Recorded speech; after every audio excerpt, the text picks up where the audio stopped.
Sir, இப்போது நான் என்ன சொல்ல வரேன்னா, சனி பகவான் 8வது மடத்தில் இருக்கிறார்.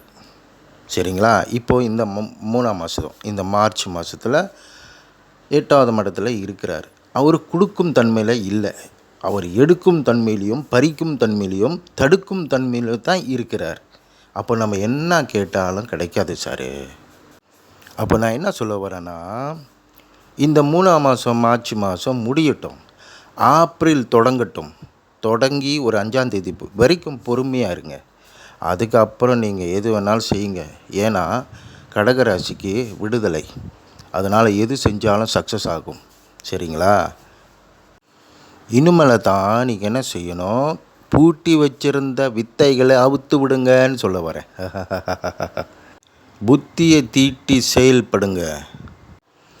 சனி பகவான் 9வது மடத்தில் ஏப்ரலில் பக்காவாக இருக்கிறாரு. சரிங்களா? அப்போ இன்னும் ஒரு மாதம் தானே இருக்குது, பொறுமையாக இருக்கலாம்ல. இவ்வளோ நாள் நம்ம பொறுமையாக இருந்துட்டோம். சரிங்களா? கடகராசிகளே வாழ்த்துக்கள்.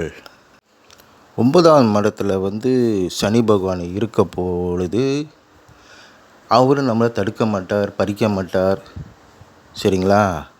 ஏதோ கொஞ்சம் கொடுப்பாருன்னு வச்சுக்கோமே ஒரு பேச்சுக்கு. ஆனால் அவர் தடுக்கும் தன்மையில் இல்லாமல் கொடுக்கும் தன்மையில் இருப்பார். அதனால் எந்த ஒரு பிரச்சனையும் இல்லை. அவர் போனாலே சரி சார். ஆமாங்களாலே நம்ம பட்ட பாடு பெரிய பாடாச்சே. சரிங்களா? வாழ்த்துக்கள்.